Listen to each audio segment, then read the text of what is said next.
Obrigado. Privilégio estar de volta.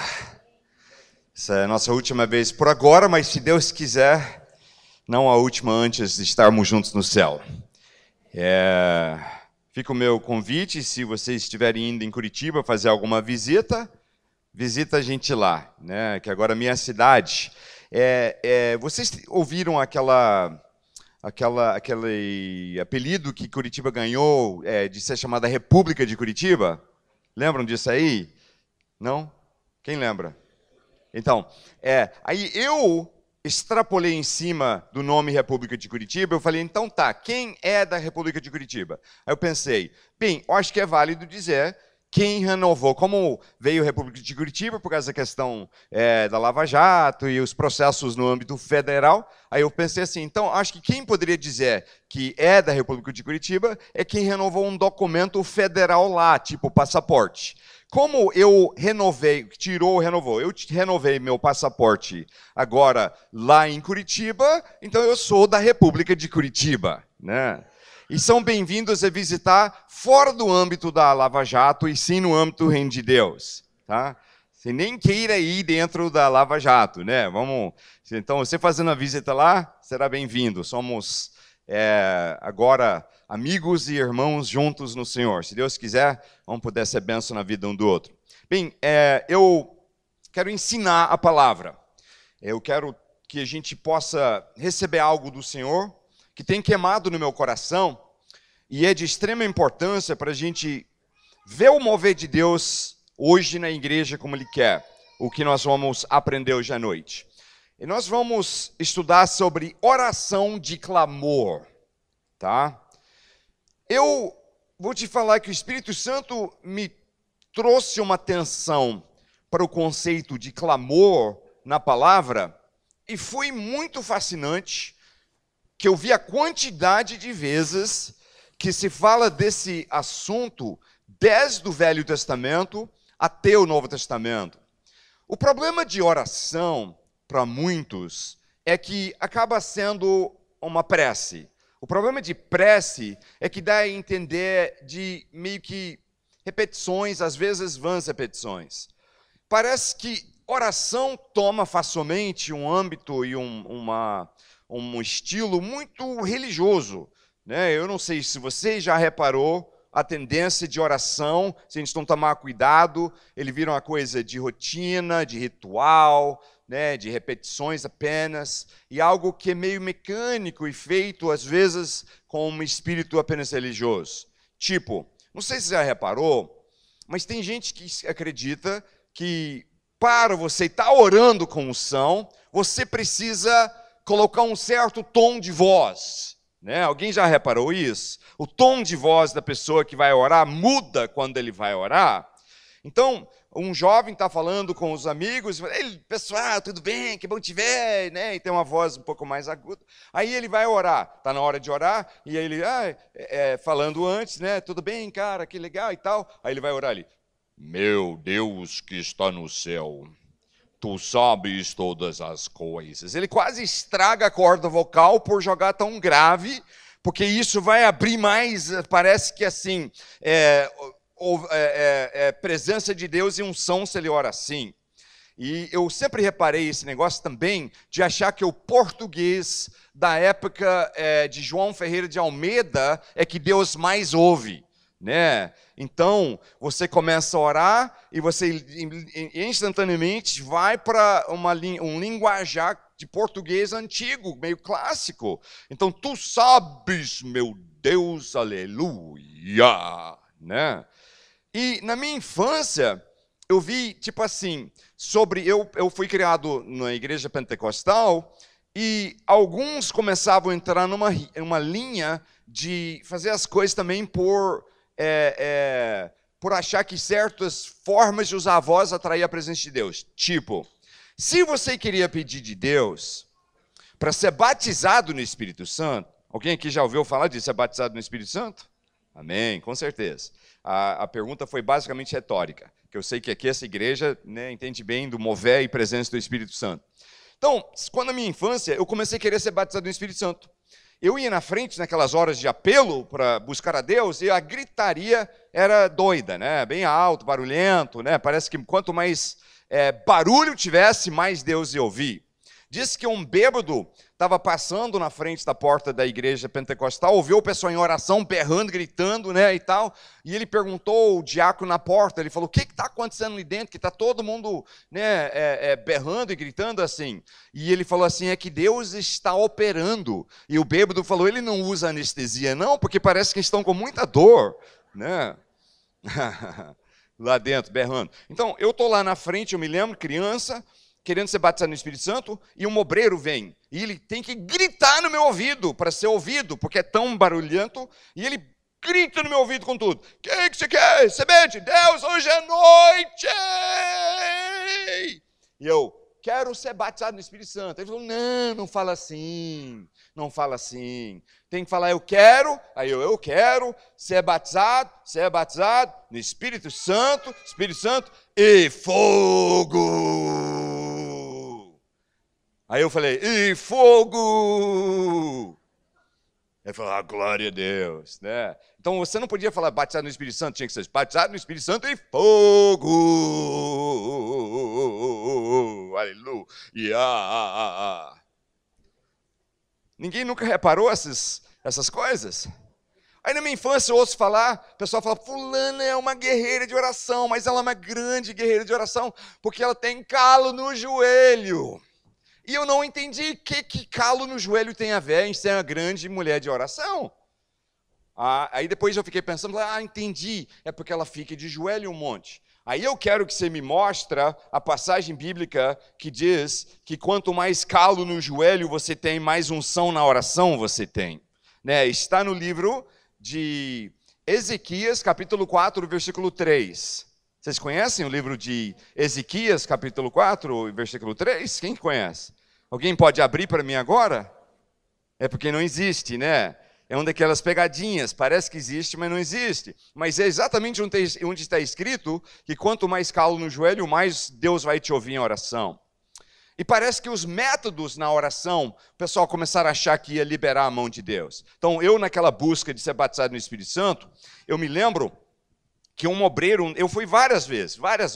Aí um desses dias, um dos obreiros veio, e não era o mesmo, era uma técnica, um método igual, mas obreiros diferentes nas ocasiões que eu vou te contar agora. Então, uma outra vez, eu estou lá buscando, né? E o obreiro vem e fala, o que você quer saber de Deus? Eu já tinha aprendido, tem que falar, e fogo, né? Então, eu falei, eu quero o batismo do Espírito Santo, e fogo!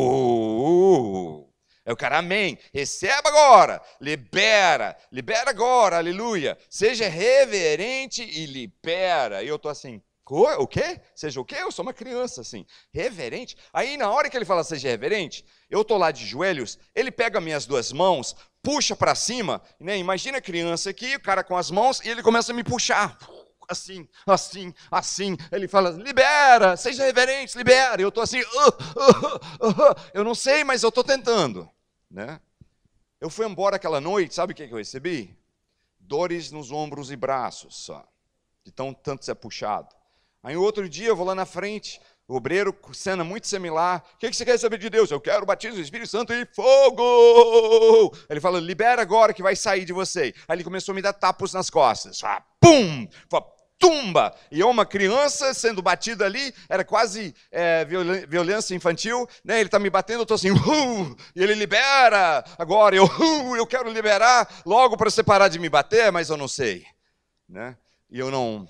O que eu recebi de Deus, o que eu recebi aquela noite? Alguém tem noção? Dores nas costas só. Aí uma outra vez, cena similar, agora eu estou treinado, batismo do Espírito Santo e fogo. Aí o cara fala, então beleza, você vai falar em línguas agora, você só vai pegar a palavra aleluia e ficar falando de frente para trás. E você estará falando em línguas. Aí eu comecei a pensar, tá, como é que faz? Aleluia de frente para trás. Yalaleleha, não. Yalaleha, não. Yalaleleha, não. Aleluia. Yaleluia, né? E eu não falei em línguas coisa nenhuma, né? Só foi embora com dor de cabeça aquele dia. O dia que eu recebi, Foi um dia que alguém só ensinou as coisas com Deus são fáceis e simples, nós que complicamos, só tem que aproximar de Deus com fé e Deus vai agir. E aí eu fui batizado no Espírito Santo e Deus liberou uma nova unção na minha vida. O problema de oração é que ele facilmente se desvia para vários lados, de ritual, de fazer alguns exageros em cima. Eu quero te ensinar um princípio sobre a oração que foi muito forte quando eu comecei a enxergar melhor. É sobre clamor. O que significa a palavra clamor? De acordo com o dicionário, significa exclamar, também fazer um chamado urgente de desespero, pedir com intensidade, precisando gravemente de uma resposta, gritar com emoção intensa, discurso aos gritos de quem faz um suplício. Entenderam mais ou menos o conceito? É você ir lá do fundo do teu coração, com tudo que você tem, pedir com intensidade alguma coisa de Deus. Clamar no inglês literalmente significa gritar em voz alta, cry out. Clamar no inglês é cry out, você grita em voz alta para Deus. Eu poderia ler para vocês dezenas de passagens exemplificando o princípio. Vou ler só alguns aqui rapidinho. Salmos 18, 6. Diz o seguinte: na minha aflição, clamei ao Senhor, gritei por socorro ao meu Deus. Do seu templo, ele ouviu a minha voz. Meu grito chegou à sua presença, aos seus ouvidos. Depois, Elias com a viúva. 1 Reis 17, 20 a 24. Então clamou ao Senhor: ó Senhor meu Deus, trouxeste também desgraça sobre esta viúva, com quem estou hospedado, fazendo morrer o seu filho? Então ele se deitou sobre o menino 3 vezes e clamou ao Senhor. Ele grita com o Senhor: ó Senhor meu Deus, faz voltar a vida a este menino. O Senhor viu o clamor de Elias. O que o Senhor ouviu de Elias? A oração religiosa dele? Não, ele ouviu o quê? Clamor de Elias. Ele ouviu o clamor de Elias e a vida voltou ao menino e ele viveu. Então Elias levou o menino para baixo, entregou a mãe e disse: veja, seu filho está vivo. Então a mulher disse a Elias: agora sei que tu és um homem de Deus e que a palavra do Senhor vinda da tua boca é a verdade. Agora vamos pular para o Novo Testamento. Marcos 10, 46 em diante. Então chegaram a Jericó, quando Jesus e seus discípulos, juntamente com uma grande multidão, estavam saindo da cidade. O filho de Timeu, Bartimeu, que era cego, estava sentado à beira do caminho pedindo esmolas. Quando ouviu que era Jesus de Nazaré, começou a gritar: Jesus, filho de Davi, tem misericórdia de mim. Muitos o repreendiam para que ficasse quieto, mas ele gritava ainda mais: filho de Davi, tem misericórdia de mim. Jesus parou e disse: chame-no. E chamaram o cego: ânimo, levante-se, ele o está chamando. Lançando sua capa para o lado, deu um salto, pôs-se em pé e dirigiu-se a Jesus. O que você quer que eu faça? Perguntou-lhe Jesus. O cego respondeu: mestre, eu quero ver. Vá, disse Jesus, a sua fé o curou. Imediatamente ele recuperou a visão e seguiu Jesus pelo caminho. Vocês estão vendo um padrão estabelecendo aqui? E quando alguém clama a Deus, é que você vê que Deus responde aquele clamor e faz o milagre naquele instante.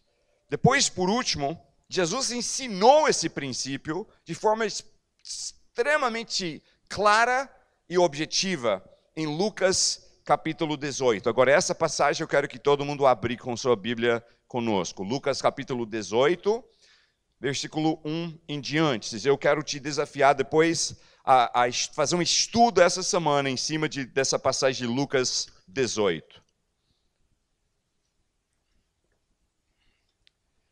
Lucas 18, 1 diz: Então Jesus contou aos seus discípulos uma parábola para mostrar-lhes que eles deviam orar sempre e desanimar se demorasse muito a resposta.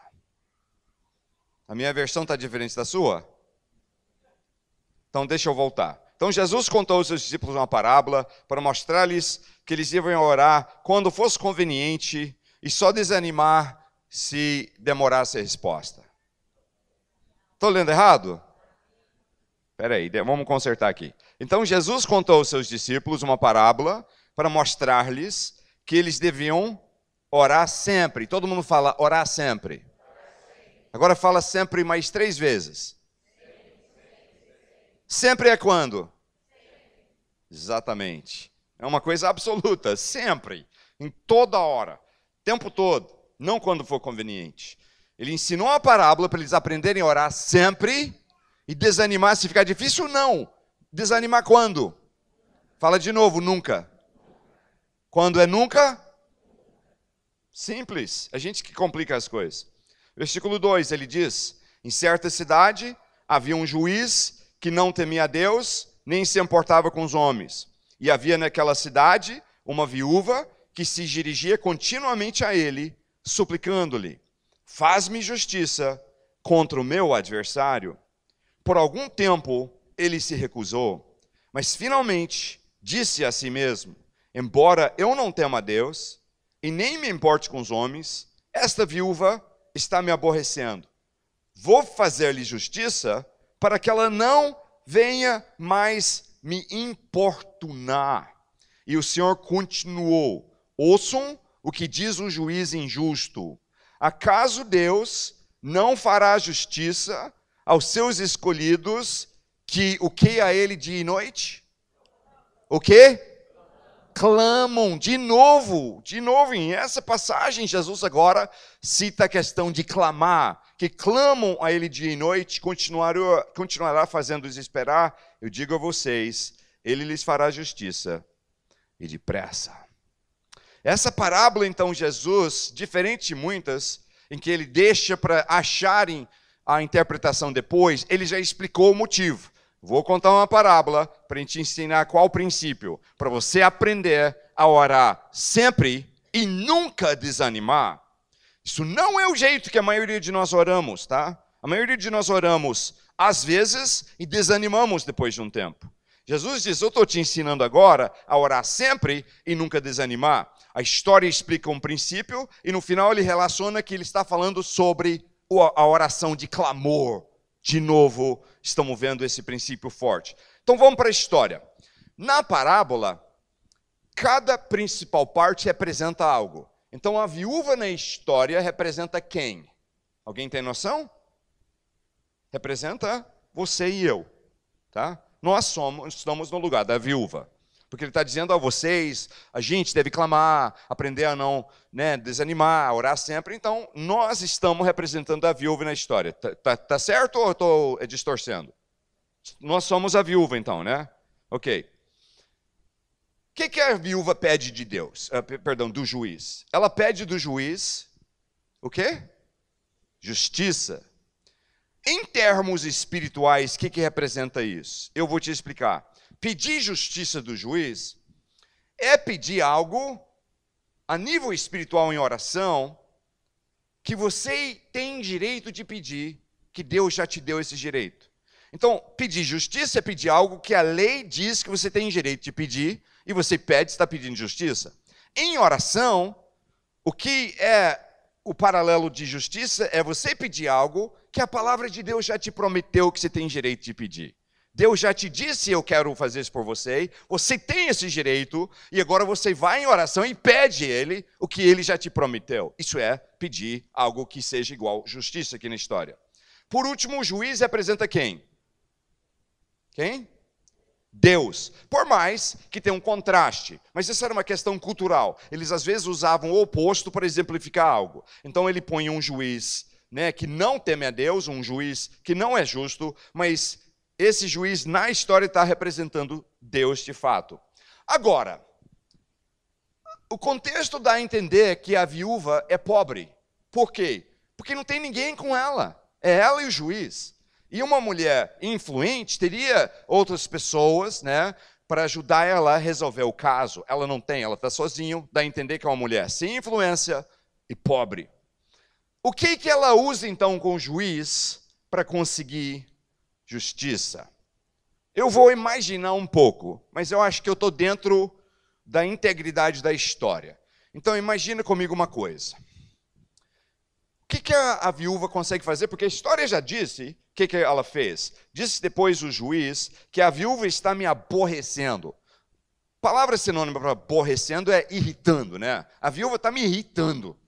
Não estou aguentando mais. Por que ela está irritando ele? Ela não tem influência, é pobre. Então o que ela fez para irritar? Ela ficou insistindo um monte com ele. E depois Jesus diz sobre clamor, e a gente sabe que clamar é gritar, berrar e insistir em algo. Então eu imagino, dentro do contexto da história, que a viúva fazia o quê?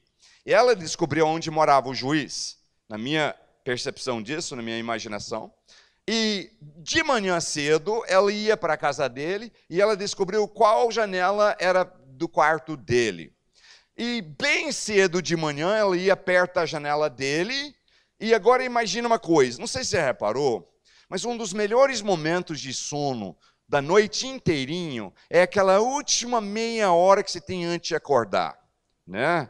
O corpo humano, ele tem um tipo de relógio dentro. Então ele já tem, vocês sabem disso, né? Funciona melhor com alguns do que outros. Alguns ouvem melhor o relógio interno do que outros. Mas, por exemplo, eu consigo programar e dizer, eu quero acordar às 6 da manhã, ponho o despertador só para uma precaução, mas 9 de 10 vezes eu acordo entre 5h56 e 5h59. Bastante próximo, e sempre estou acordado já quando toco o despertador e desligo de 9 de 10 vezes. Uma vez que eu estou exausto, talvez não funcione. Então, você imagina, o seu corpo, ele sabe que você tem mais um tempo para dormir de manhã. Isso aconteceu comigo hoje. Quando eu comecei a ministrar, a primeira reunião foi 8 da manhã. Quando eu vou ministrar cedo, todo mundo ele tem aquele horário que ele é mais esperto, né? Você não tem? Você é qual? Quem aqui é esperto bem de manhã cedo? Deixa eu ver. Tá, eu não quero ver você de manhã, fica longe de mim. Tá? Quem é esperto à tarde? Deixa eu ver. Quem é esperto à noite? A maioria, né? Nós temos uma turma noturna aqui. Tá, eu sou à tarde para a noite, são meus horários mais criativos e tal. Então, quando eu vou ministrar cedo, eu tenho que acordar no mínimo 2 horas antes que eu vou ministrar, para ter tempo para me dar uma ligada no tranco, né, assim, da mente. Então, hoje eu coloquei o despertador para 6 da manhã, e quando era 5h20 da manhã, meu corpo sabia que eu tinha mais meia hora para dormir. Tá? Uma coisinha subconsciente ali está assim, curtindo, que parece que depois da noite toda, o travesseiro conseguiu entrar bem no eixo, no lugar certo, a coberta conseguiu estar cobrindo certinho, a cama parece que ajustou, e está muito gostoso dormir aquele momento. Parece que leva às vezes tempão para chegar naquele momento maravilhoso de dormir. E quando foi 5h20 hoje, sabendo que eu tinha mais meia hora, um monte de cara ignorante começa a berrar e gritar alto no corredor do hotel. E me acordaram. E eu tô assim, gente, eu nem olhei o relógio, eu tô assim, eu tinha mais tempo para dormir, gente. Não precisava acordar ainda. Você já passou por isso? Quando alguém te acorda logo antes, você não acorda tipo, pô, me roubou alguma coisa, né? Parece que roubou alguma coisa. O que eu imagino que aquela viúva fazia? Meia hora antes da hora do juiz acordar, chegava perto da janela dele e berrava, numa voz bem irritante, seu juiz, me faz justiça! Você gostaria de acordar com essa voz?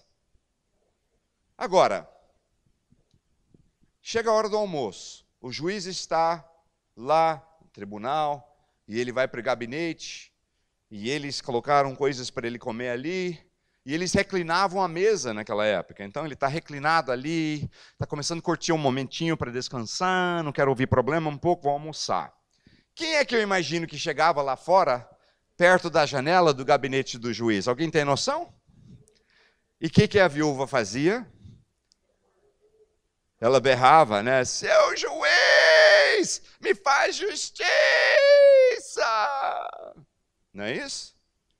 Agora, qual que é um dos outros melhores momentos de sono à noite? Também quando você está caindo no sono, parece que é um momento muito delicioso, né? Está começando a dormir, não dormiu 100%, mas está começando. Está desligando. E se alguém te acorda bem nessa hora, fala alto com você, é muito chato. É verdade ou não é? É muito chato. Então, o que eu quero que vocês façam? Eu vou contar até 3. Todo mundo aqui vai, numa voz bem irritante, olhar para a pessoa ao seu lado e vai berrar, vai clamar, vai dizer, seu juiz me faz justiça. Quem não fizer, eu vou estar olhando, vou chamar você para vir fazer sozinho aqui na frente depois. Tá? Seu juiz me faz justiça. É o negócio. Quando eu contar até 3, vai olhar para o seu lado e falar, seu juiz me faz justiça. Bem irritante. Prontos? 1, 2, 3.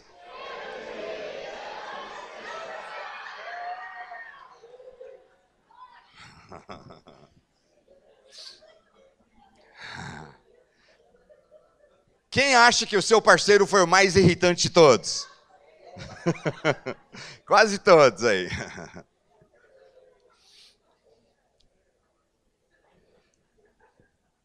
Então diz que assim, ela tanto irritou o juiz, de insistir, que ele fala, está me irritando, eu vou ceder, eu vou fazer justiça, não porque eu temo Deus, nem homem, nem ninguém, estou nem aí, mas vou fazer para me deixar em paz. O incrível da história é que Jesus depois fala para a gente orar assim com Deus. Oração irritante. Não irritante no sentido de faltar respeito, mas irritante no sentido de insistir e berrar lá do fundo da tua alma. E o berrar e gritar nem sempre é a voz que a gente está falando, mas é uma atitude de coração. É você parar de levar a oração como uma coisa ritualística, religiosa, e chegar diante de Deus e largar jargão, tons de voz, posições do corpo, né, e todas essas manias e manobras que a gente tenta usar, e com muita sinceridade, chegar diante de Deus e dizer, meu Deus, eu estou te pedindo uma resposta. Meu Deus, eu estou te pedindo para meu filho ser salvo. Meu Deus, eu estou te pedindo para pôr a mão e me curar. E assim em diante, o que for, né, o que você está pedindo de Deus. Existe algo em ser firme e insistir de novo. E quem manda a gente orar assim? Jesus. Quem manda a gente orar assim? Jesus. Quem te ensina a fazer isso foi o Senhor Jesus. Ele disse, eu estou te contando uma parábola para você aprender a orar sempre e nunca desanimar. Aí ele ensina sobre como clamar a Deus, insistir com Deus, vez após vez, de lá do fundo da tua alma, berrar, falar com emoção, falar do coração, até Deus venha e te traz a resposta. Quem pode dizer glória a Deus? Depois que eu me naturalizei brasileiro, para quem estava aqui ontem, eu compartilhei essa história. Eu me naturalizei brasileiro e eu descobri depois que eu ainda precisaria me alistar no exército, mesmo com 30 e... Eu tinha, quando eu naturalizei, 37 anos de idade. Descobri que eu teria que me alistar no exército. Morava em São Paulo, capital. E eu falei, ok, se eu não me alistar, eu não consigo pegar o certificado de reservista, que sem isso eu não tirava passaporte. E eu tinha, na realidade, uma viagem para fazer meio urgente. Eu precisava ir para um congresso, eu não tinha atentado para esse detalhe. Aí agora eu estava preocupado se eu ia ter tempo, porque era um congresso internacional, tinha sido divulgado, vinha gente de muitos países. Eu não podia faltar, porque eles estavam contando comigo para ministrar. E eu fiquei preocupado quando eu soube que eu teria que também tirar né, o título, acho que, como é que chama? Título de reservista ou certificado de reservista? Certificado de revista, isso, reservista. Então, eu fui no lugar que seria a lista no exército. Quantos homens aqui fizeram com mais ou menos 18 anos de idade, né? Você foi alistar. Todos os homens, né, tem que ir e tal. Então, se você lembra, eu cheguei lá, tem uma fila enorme, um monte de menino de 18 e eu de 37 anos de idade. Parece que eu perdi a hora, né? Alguma coisa, não sei. Eu estou na fila, na minha, e eu comecei a reparar que os meninos vira e mexe olhavam para mim meio curioso, tipo, o que o tio está fazendo aí, né? E depois de um tempo, alguns ficaram na minha frente, olharam tanto, eu falei, gente, eu vou alistar também, hein? Eles, tipo, tá bom, né? Não faz sentido, mas eles estavam respeitando, não estavam perguntando. Chegou minha vez lá na frente, eu coloquei lá na frente meu certificado de naturalização. Porém, e outros documentos também, mas, porém, a minha cópia era uma... Eu me naturalizei brasileiro, o último pedaço do processo aconteceu na primeira vara federal de Belo Horizonte. Quem se torna brasileiro, né, em Minas Gerais é o quê? Mineiro, uai. Né? Então, eu sou mineiro.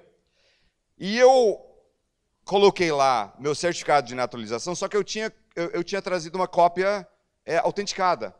Só que foi autenticada pela própria primeira vara federal, porque eu fiquei preocupado ter soma original e se perder. Então, eu falei assim, me dá já umas outras cópias e tal, que eu quero mais, né, um pouco de cópias extras aqui e tal, já daqui mesmo, que ninguém pode duvidar da cópia feita pelo mesmo lugar que expediu a primeira cópia. Então, beleza. Aí eu coloquei isso ali. O menino no balcão olhou e falei, cópia autenticada não serve, tem que ser documento original. Eu falei, meu amigo, deixa eu te explicar uma coisa.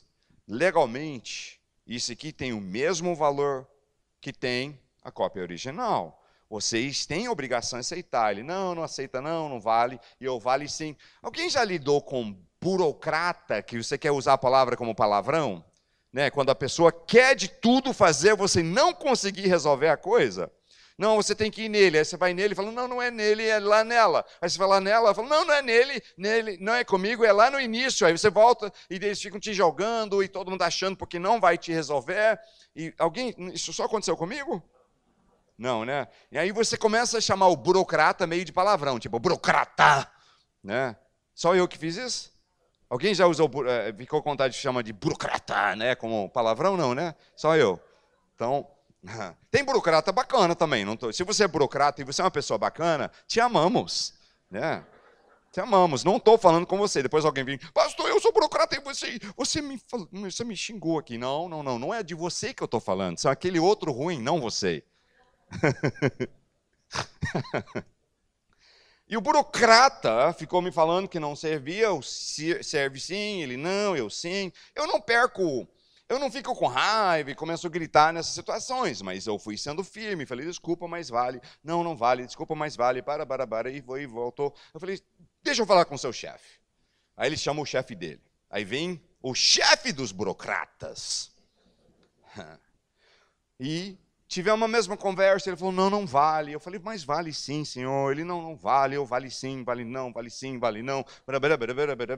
Aí no final eu falei, deixa eu falar com o seu chefe. Ele encheu a boca, ele falou, senhor, meu chefe é o delegado. Tipo assim, só acima de mim aqui é o delegado. Sou importante, burocratíssimo sou eu. Aí eu falei, tá bom, deixa eu falar com o delegado. Ele falou, não, senhor, ele não está. Eu falei, ele vai chegar hoje, agora? Ele falou, vai chegar. Eu falei, então eu espero que eu quero falar com ele. Ele falou, senta ali. Passou um tempo e eu fiquei de olho, porque eu não nasci ontem. Tenho um pouco de esperteza e sabedoria, então fiquei prestando atenção. E de repente eu vejo aquele supervisor dos burocratas sair com o que parecia ser meus documentos na mão, subir uma escada e ir para lá. Eu pensei, eu já sei o que o cara vai fazer. Ele vai nem deixar o delegado olhar, ele só vai falar, tem um cara que está insistindo que um documento dele vale, eu já falei que não vale, eu estou certo ou errado. E o delegado vai nem olhar e falar, não, não vale, pode ir. Eu sabia que ele ia fazer isso. Então eu falei, eu vou atrás. E eu, sem ser chamado, eu levantei, fui lá, subi a escada e fui na frente da sala do delegado. E a secretária falou, pois não. E o cara estava na porta, sabe o que ele estava dizendo? Sem mostrar nada, ele estava fazendo o que eu sabia que o cara ia fazer. Ele estava assim, né, não vale, né, seu delegado? E antes que o delegado podia falar que não, eu falei, eu quero falar com o delegado. E o cara, o supervisor, falou, não, não, volta você lá embaixo, isso não é com você, e vai lá. Eu falei, não, senhor, eu quero falar com o delegado pessoalmente. E nisso o delegado falou, pois não, senhor, pode entrar na minha sala. Entrei, sentei, não nasci ontem, como eu acabei de falar, sabia que você tem que começar com simpatia, conversei um pouco com o delegado, falei como que é uma alegria ser cidadão brasileiro agora, e nananã, e que eu estou indo num congresso, e tenho que tirar meu passaporte, e não sei o quê, e que, né, na realidade, meu problema é que eles estão dizendo que não vale meu documento, mas vale, né? Ele falou, pois não, deixa eu ver. Ele olhou, ele falou, olha só, além de delegado, eu também sou advogado. E acontece que seu documento vale sim, senhor. O supervisor faz assim, parece que ele caiu pela metade do tamanho, de tão murcho que ele ficou. E eu falei, muito obrigado. Aí, o supervisor aí agradeceu o delegado e tal. Aí, o que eu estaria fazendo naquele dia? Estaria dando entrada com a papelada, teria que marcar uma outra vez para voltar, teria que ficar horas ali esperando, para depois fazer os juramentos. Depois eu voltaria uma terceira vez para pegar o documento permanente. E ia até aquela vez e mais 2 vezes ainda para finalizar aquele negócio. O supervisor agora virou muito educado comigo, falou, por favor, espera aqui embaixo, já desço, para resolver suas coisas. Aí eu desci. Aí esperei um minutinho e ele desce. Ele falou, escuta, o delegado gostou tanto do senhor, e eu quero te pedir perdão por, né, ter dito que não valia quando vale. E o delegado, então, ele quer te honrar. Ele viu que o senhor é um senhor de bem, tá, uma pessoa que merece honra, e ele vai te honrar. Eu nunca vi ele fazer isso em todo o tempo que eu estou aqui, mas ele está colocando o uniforme militar dele, ele mandou colocar a bandeira brasileira lá na sala dele, ele vai te fazer uma cerimônia de juramento da bandeira oficial, particular, para você não ter que voltar e ficar horas e horas na chuva com os meninos esperando, vai te fazer uma cerimônia particular na sala dele agora. Voltei lá, jurei a bandeira, fiz meu juramento à nação, jurei coisas que às vezes um menino de 18 não presta atenção, eu prestei. Eu estava dizendo que eu morreria pela pátria. Eu estou pensando, tá, eu morro pela pátria, mas eu prefiro não.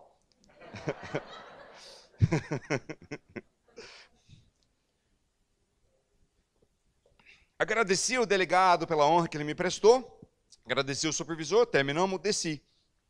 O supervisor veio atrás, falou, pera, eu quero te honrar também. Vamos fazer o seguinte, o senhor ainda teria que voltar aqui uma outra vez para pegar o documento permanente. Eu vou parar meu setor, nós vamos fazer teu documento permanente agora, espera 5 minutos e terá. Ele parou o setor, fez o documento, e em 1 hora da hora que eu cheguei lá, 1 hora e pouquinho, eu tinha chegado, entrado com papelada, sido feito o juramento, e ainda recebi o documento permanente e foi embora pelos burocratas maravilhosos agora. E depois eu estudando sobre clamar ao Senhor e essa passagem que Jesus diz para insistir, eu pensei exatamente, em oração, tem que usar a mesma atitude que eu usei aquele dia.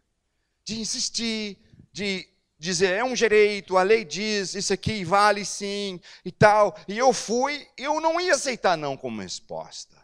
Sabe o que acontece na tua vida espiritual, muitas vezes? Você não tem conquistado a resposta, porque você desanimou, orou um pouquinho, desanimou, largou o negócio e foi embora sem tua resposta. Alguém lembra da história de um cara chamado Daniel no Velho Testamento? Que ele se punha para ouvir de Deus sobre um assunto. Ele começa a buscar a Deus. Quantos dias demorou para chegar a resposta dele? Alguém lembra? 21 dias. Depois, quando a resposta vem, o anjo conta uma história fascinante. Ele diz, quando você começou a pedir, eu fui enviado. Tá? Sabemos que não existe limitações de nem tempo nem espaço para os seres celestiais. Eles podem estar aqui e fazer assim, então, em outro lugar. Tem um monte de passagem, né, que mostra esse fato. Está aqui, pumba, está em outro lugar. Então, ele começa a vir, ele não levou 21 dias viajando, ele foi travado em guerra espiritual. E está lá guerreando, depois ele recebe ajuda, vencem, e agora, 21 dias depois, ele aparece. Minha pergunta é, o que teria acontecido se com 19 ou 20 dias Daniel tivesse desistido? Ele não teria recebido a resposta. Ele teve a resposta porque ele diz, eu vou me plantar aqui, eu vou insistir e esperar, e insistir e clamar, até que Deus me manda a minha resposta, mas eu terei minha resposta. E muitos de nós não recebemos a resposta na oração, porque desanimamos e desistimos. E Jesus quer nos ensinar a clamar, gritar, insistir, pedir de novo, insistir de novo, até que vem o seu milagre e a sua resposta. Clamar ao Senhor é isso. E a igreja neotestamentária entendia isso, é um dos motivos que era uma igreja tão poderosa que via Deus agitando. E se nós queremos ver Deus responder mais, nós temos que reaprender a praticar esse princípio. A orar sempre e nunca desanimar. Nunca desanimar. E depois ele diz que se você fizer isso, clamar quando? Ele diz, se você clamar dia e noite, dia e noite, dia e noite, sua resposta virá depressa. Espera aí, a resposta virá depressa?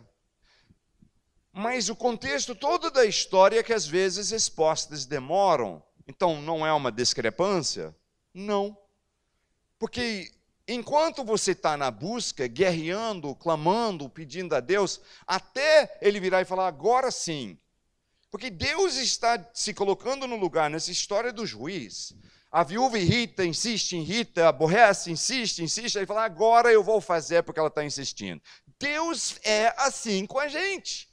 Ele quer ver que não é só ritual, a sua oração, não é só da boca para fora, mas Ele quer ver alguma coisa em você, e se você vai clamar com tudo que você tem, e continuar com fé que vai receber resposta, porque continuar clamando é implícito que você tem fé, que Deus vai responder. E Ele quer ver isso, e Ele às vezes espera até que Ele chegue e fala, agora eu vi, agora estão mesmo clamando, agora eu vou mover minha mão, e aí nessa hora que é depressa vem tua resposta.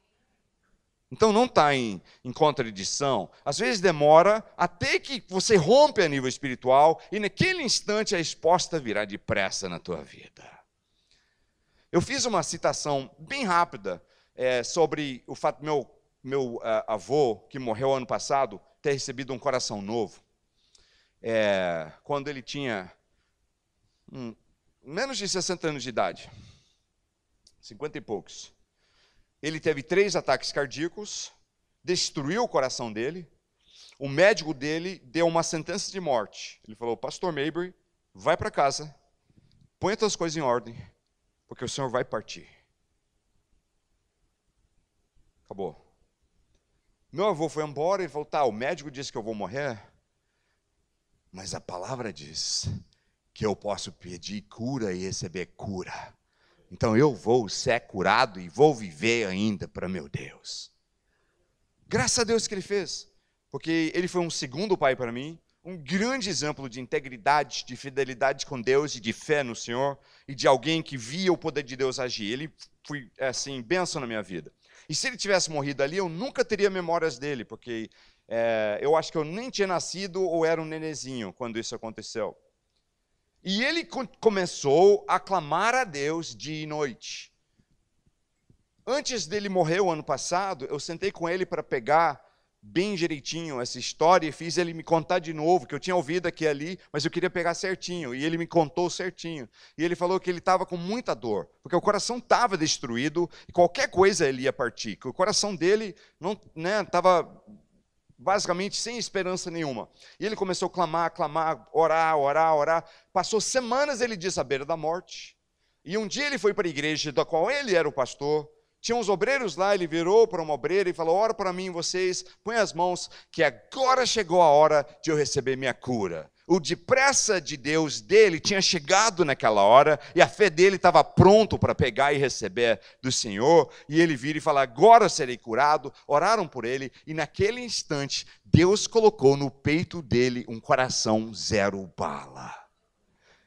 Meu avô morreu ano passado, faltando 6 meses para completar 100 anos de idade, e tinha um coração de um jovem, de acordo com os exames médicos, até o último dia da vida dele. Aquele coração manteve-se jovem, em perfeito estado, depois que Deus colocou a versão dele dentro do peito dele. Quem pode dizer glória a Deus?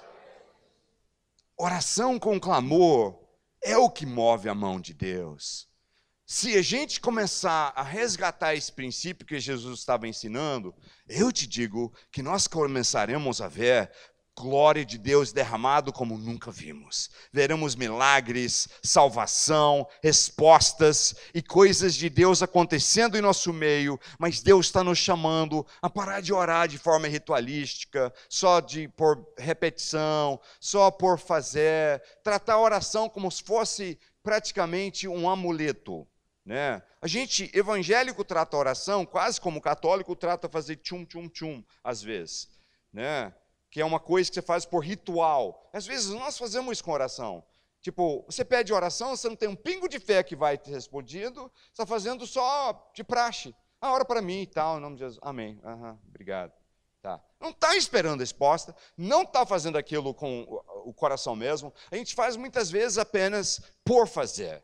E oração não é para ser um amuleto. Oração tem que ser para mover a mão de Deus, algo feito com clamor, com garra, com algo dentro de você que acredita que Deus é fiel, que Ele vai cumprir sua palavra, que Ele te deu suas promessas para você mesmo reivindicar. Alguma coisa de Deus, eu não sei explicar como, por que Deus é assim, mas é claro para mim como é que Ele é. Ele te promete, mas Ele quer ver você exigir dele a promessa que Ele te deu, até que Ele te dá a promessa. Ele quer isso, é uma forma que Ele interage conosco. Ele fala: eu quero fazer isso na tua vida, mas antes eu quero ver se você vai insistir comigo pela fé, e insistir, com fé, sem desistir, sem desanimar, vez após vez. Aí quando eu vejo que eu gostei, que a pessoa está mesmo guerreando por isso, aí Ele fala: agora depressa, manda um milagre para ele em nome de Jesus, você será curado, terá seu milagre, verá a família salva e a glória de Deus descer sobre a sua vida. Mas temos que clamar a Deus. Está na hora de parar de brincar com oração e fazer oração só com a boca, e está na hora de fazer oração de clamor, de gritar, de berrar, de ser inconveniente, de ser igual esse cego, que todo mundo manda ele calar, ele, em vez de calar, ele grita mais alto ainda: Jesus, tenha misericórdia de mim.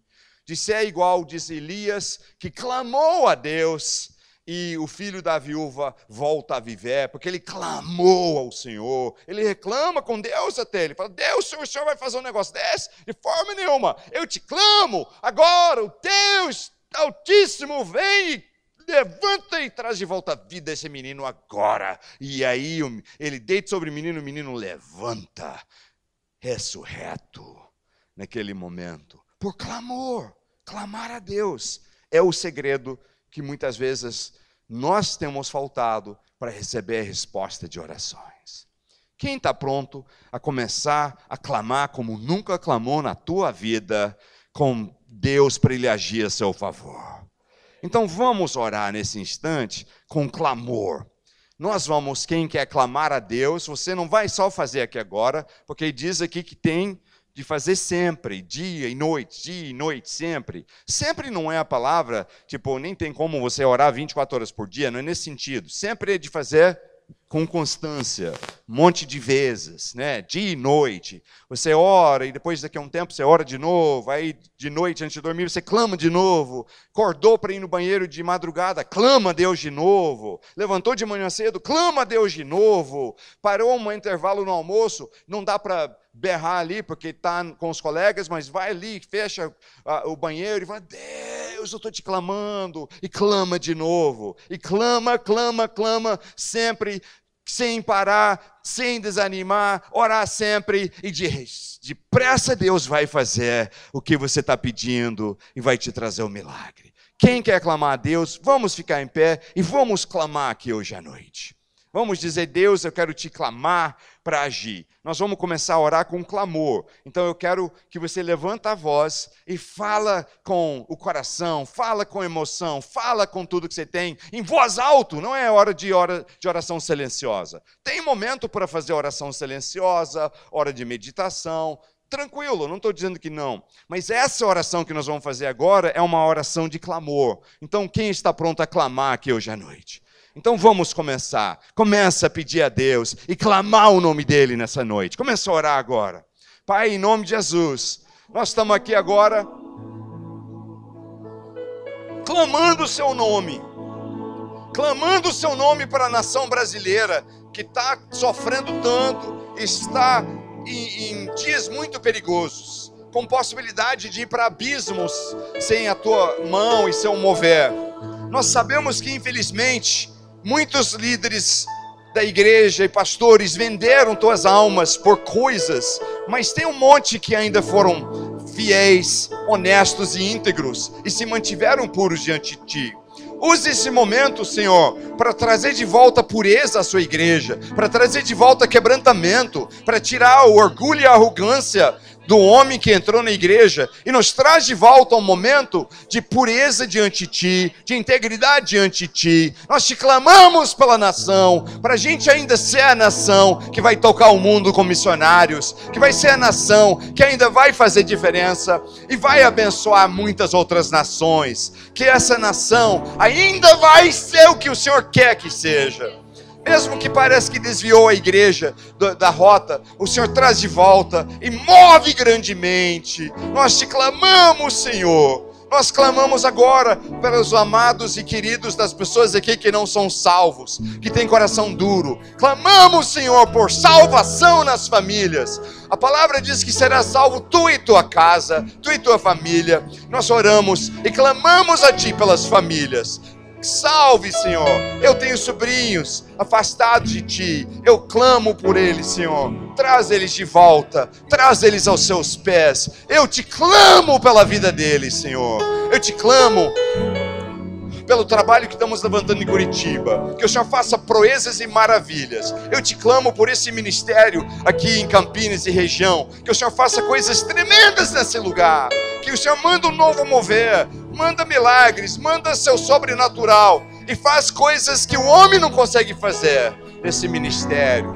Deus, nós te clamamos para curar quem está doente nesse lugar, nessa hora. Quem está doente aqui agora, nós te pedimos uma cura e um milagre sobrenatural que toca o corpo doente e sejam curados agora em nome de Jesus. Nós te clamamos nesse lugar, meu Senhor, por um grande mover do Teu Espírito Santo. Nós te clamamos, meu Deus, por um grande mover do Teu Espírito, Senhor. Oh, Espírito de Deus, Espírito de Deus, nós te exaltamos. Libera o Teu poder, libera o Teu poder. Te choramos diante de Ti, clamamos diante de Ti, insistimos contigo, Senhor, porque nós teremos a nossa resposta. Clame o Senhor essa noite, povo. Clame, insiste, guerreia contra os obstáculos. Pede a Deus para liberar o milagre. Pede agora. Glória a Ti. Glória a Ti, Senhor. Glória a Ti, Senhor. Obrigado, Senhor, por milagres nesse lugar. Por Sua mão de sobrenatural, de milagres e maravilhas, movendo na Tua igreja, Senhor. Liberamos o Seu poder. Renova-nos com um novo mover do Espírito. Tira toda a frieza, tira todo o foco nas coisas erradas e renova a gente no poder do Espírito Santo. Fogo do Espírito Santo, derrama sobre nós, Senhor. Nós queremos, Senhor, que o Teu fogo derrama sobre nós, que queima em nós, que arde em nosso coração, da gente ganhar almas para Jesus, da gente fazer discípulos, que a gente queima e arde no coração, clamando pelas almas perdidas, com compaixão pelas almas perdidas, Senhor. Glória a Ti, glória a Ti. Nós te agradecemos, nós te exaltamos. Obrigado, Senhor, por mover. Glória a Deus. Vamos exaltar o Senhor pelas respostas. Aleluia. Aplaude o Senhor e dá um grito de vitória. O Senhor está respondendo. O Senhor vai agir. E veremos a glória do Senhor em nosso meio manifesto, Senhor. Glória a Ti. Glória a Ti, glória a Ti, glória a Ti. Quem tomou posse? Quem vai continuar clamando e buscando? Nós veremos grande mover de Deus nas nossas vidas. Eu creio. Quem tem fé que vai ver coisas novas acontecendo, orações respondidas e milagres acontecendo na tua vida, em nome de Jesus. Glória a Deus. Glória a Deus. Pode se assentar.